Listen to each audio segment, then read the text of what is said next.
Hi வாங்க வணக்கம். இது என்னன்னு பார்க்குறீங்களா? இதுதான்ப்பா முருங்கைக்கீரை. எனக்கு முருங்கைக்கீரை எப்போ கிடைச்சாலும் சரிதான். பருப்பு போட்டு கடைஞ்சிருவேன், அப்படி இல்லைன்னா சாம்பார் மாதிரி வச்சுருவேன். பருப்பு போட்டு கடையில் கடைஞ்சிருது, அப்படி இல்லைன்னா தண்ணியாட்டம் சாம்பார் மாதிரி வச்சுருவேன், இல்லைன்னா சூப்பு போட்டுருவேன். அதையும் மீறி எல்லாம் செஞ்சது மீதி கீரை இருக்கிறத என்ன பண்ணுவேன்னா இந்த மாதிரி உளுத்தி விட்ருவேன். சாக்கை நல்லா அலசி காய வச்சுட்டு இந்த சாக்கில் பார்த்திங்கன்னா விரிச்சு நல்லா ஈரம் இல்லாத சாக்கு நல்லா வெயிலில் காஞ்சி போயிருக்கணும். நல்லா கீரை இதுமாரி தனி பீஸாக உளுத்தி விட்ருங்க, சரிங்களா? உளுத்தி விட்டுட்டு இங்கே பாருங்கள், இது நான் உளுத்தி 3 நாள் ஆகுது. நயலோட்டத்தில் தான் காய வைக்கணும். எப்படி க்ரீன் கலரில் இருக்குது பார்த்தீங்களா? சூப்பராக இருக்குது பாருங்கள். அப்படியே மரத்துலேருந்து பறிச்சிக்கிற மாதிரி தான் இது. நல்லா இங்கே பாருங்கள், காஞ்ச கீரை இது நல்லா வறட்சியாக நல்லா இருக்குது பாருங்கள். இதில் இட்லி பொடி அரைக்கலாம், இட்லி பொடி அரைக்கலாம்.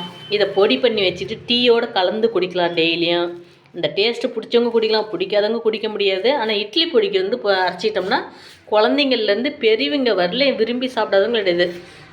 குழந்தைங்கள்லாம் பார்த்திங்கன்னா இதை அரைக்கும் போது அவங்கக்கிட்ட காட்டாதீங்கன்னு சாப்பிட மாட்டாங்க.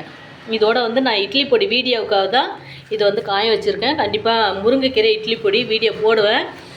நீங்களும் அதேமாரி பார்த்துட்டு முருங்கைக்கீரையில் உணர்த்தி வச்சுருந்து இட்லி பொடி அரைங்க, குழந்தைங்களுக்கு கொடுங்க. நல்லா ரத்தம் ஊறும், சரிங்களா?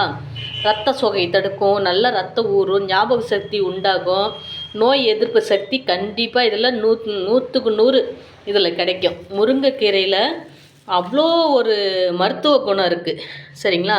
இந்த குழந்தைங்கள்லாம் கொடுத்தோன்னா அந்த நப்பு தட்டில் குழந்தைங்களுக்கு நப்பு தட்டிட்டு வயிற்றால் போவோம், வாமிட்டு எடுப்பாங்க. அதுமாரி நப்பு தட்டுற பிரச்சனை எதுவுமே இருக்காது, சரிங்களா? வாரத்தில் 1 நாள் 2 நாள் அல்லது குழந்தைங்களுக்கு இதை கொடுங்க. 1 நாள் விட்டு 1 நாள் கொடுத்தா கூட எந்த பிரச்சனையும் இல்லை. இட்லி பொடி மாதிரி அரைச்சிக்கோங்க. இல்லை உங்களுக்கு பச்சை கீரையாக டெய்லியும் கிடைக்கும் அப்படின்னா கீரையை பறிச்சிட்டு பருப்பில் போட்டு கடைஞ்சி கொடுங்க.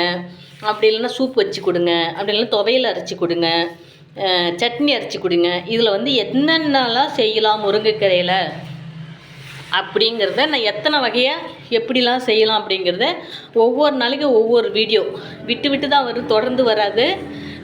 அதுக்கு தகுந்த மாதிரி நான் வீடியோ போடுறதில் என்னென்னலாம் செய்யலாம் அப்படின்னு சொல்லிட்டு. முருங்கைக்கீரை பார்த்திங்கன்னா நல்லா ரத்தம் ஊறக்கூடியது. நான் எப்பயுமே முருங்கைக்கீரை மிஸ் பண்ணவே மாட்டேன், சரிங்களா? அதுக்காக தான் நான் அன்றைக்கி பருப்பு போட்டு கடைஞ்சேங்க. பருப்பு போட்டு கடைஞ்சிட்டு சூப்பும் வச்சு குடிச்சிட்டு மீதி கீரையை இப்படி உணர்த்தி விட்டுட்டேன். இன்றைக்கி பார்த்திங்கன்னா விஜயண்ணி விட்டு மரத்தில் ஒரு 2 கிளை கேட்டிருக்கிறேன். ஒரு 2 கொத்து முருங்கை தவை கொடுங்க வேணா அப்படின்னு சொல்லி கேட்டிருக்கிறேன்.